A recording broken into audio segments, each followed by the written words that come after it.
తాకట్టులో కనికట్టేంటి? కంచకచ్చుపోలి భూ వ్యవహారంలో అన్ని అనుమానాలే. ఐసీఐసీఐకి 400 ఎకరాలు తాకట్టు పెట్టిన రేవంత్ సర్కార్ 170 కోట్ల కమిషన్ ఇచ్చి మరీ 10,000 కోట్ల రుణం తీసుకుంది. ఆ డబ్బుతో రైతు భరోసా, ఆత్మీయ భరోసా ఇస్తామని లీకులు ఇస్తుందే కానీ ఇప్పటికీ సగం మంది రైతులకు, కూలీలకు భరోసా అందలేదు. తాకట్టు డబ్బులో 5,000 కోట్లని ప్రభుత్వంలోని ముగ్గురి కోసమే పప్పు బెల్లల్లా పంచిపెట్టారని అనుమానాలు కలుగుతున్నాయి.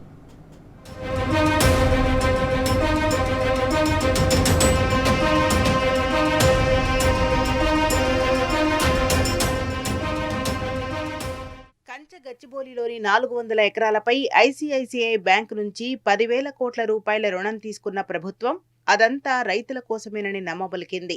ఆ మేరకు రైతు భరోసా, ఆత్మీయ భరోసా కోసం రుణం తెచ్చామని చెప్పిన ప్రభుత్వం ఇప్పటి వరకు 5,000 కోట్ల రూపాయలు మాత్రమే ఖర్చు చేసింది. మరోవైపు రైతు భరోసా, ఆత్మీయ భరోసా పంపిణీ సగంలోనే ఆగిపోయింది. అది పూర్తి కావాలంటే డబ్బులు కావాలన్నట్లుగా సర్కార్ ఇప్పుడు సన్నాయి నొక్కులు నొక్కుతున్నది. అత్యంత విలువైన గచ్చిబౌలిలోని 400 ఎకరాల భూములను కుదవపెట్టి మరీ 10,000 కోట్ల రూపాయలు అప్పు తెచ్చిన రేవంత్ సర్కార్ ఆ పైసలను ఏం చేసింది, ఎవరికి ధారపోసింది అనేది అత్యంత రహస్యంగా మారింది.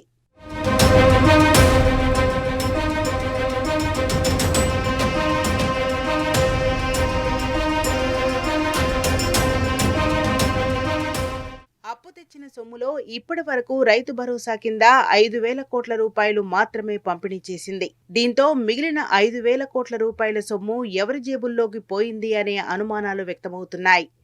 గచ్చిబౌలిలోని 400 ఎకరాలను తాకట్టు పెట్టడం ద్వారా సమకూరే 10,000 కోట్ల రూపాయలలో సగం సొమ్మును కొట్టేసేందుకు సర్కార్లోని ఓ 4 పెద్దలు స్కెచ్ వేశారనే ఆరోపణలు గుప్పుమంటున్నాయి. ఇందులో భాగంగానే తాకట్టు సొమ్ము నుంచి కాంట్రాక్టుల బిల్లులు చెల్లించేలా ఒప్పందాలు కుదిరినట్టు ప్రచారం జరుగుతున్నది. ఇది నేరుగా చేస్తే ప్రజల్లో వ్యతిరేకత వచ్చే ప్రమాదం ఉండడంతో దీనికి పథకాల ముసుగు వేశారనే అభిప్రాయం వ్యక్తమవుతున్నది.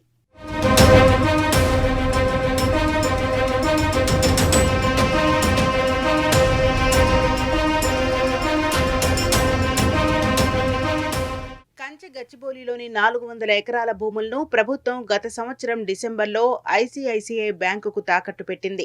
10,000 కోట్ల రూపాయల రుణాన్ని తీసుకున్నది. 3 నెలల క్రితమే తాకట్టు పెట్టిన సదరు భూమిని ఇప్పుడు ఏకంగా అమ్మేయాలని నిర్ణయించింది. అలాంటప్పుడు ఎందుకు తాకట్టు పెట్టినట్టు అనే అనుమానాలు వ్యక్తమవుతున్నాయి. ఈ నిర్ణయం వెనుక భారీ కుట్ర ఉన్నదనే ఆరోపణలు వినిపిస్తున్నాయి. ఈ భూమిని పలు సాఫ్ట్వేర్ కంపెనీలకు విక్రయించాలని భావించినట్టు తెలిసింది. ఆయా సాఫ్ట్వేర్ కంపెనీల్లో ప్రభుత్వంలోని ఓ 3 కీలక వ్యక్తులకు వాటాలు ఉండడమే ఇందుకు కారణమనే అనుమానాలు వ్యక్తమవుతున్నాయి.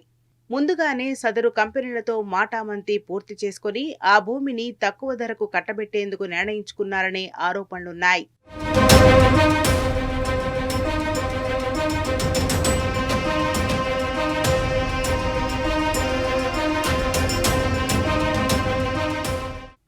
గచ్చిబౌలి భూముల తాకట్టు సొమ్ములో మిగిలిన 5,000 కోట్ల రూపాయల రైతుల ఖాతాల్లోకి కాకుండా కాంట్రాక్టర్ల జేబుల్లోకి వెళ్లాయనే అనుమానాలు బలంగా వినిపిస్తున్నాయి.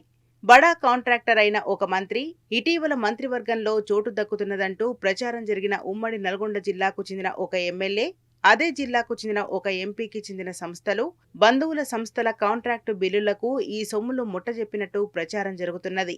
ఇందుకోసం ఈ 3 నేతలు ప్రభుత్వంలోని ఓ ముఖ్య నేతతో పలు దఫాలుగా చర్చలు జరిపినట్టు తెలిసింది. దీంతో తాకట్టు సొమ్మును కాంట్రాక్టర్లకు ముట్టజెప్పేందుకు లైన్ క్లియర్ అయిందని, తద్వారా ప్రభుత్వంలోని పలువురు పెద్దలకు పెద్ద ఎత్తున కమిషన్లు ముట్టినట్టు ఆరోపణలు వినిపిస్తున్నాయి.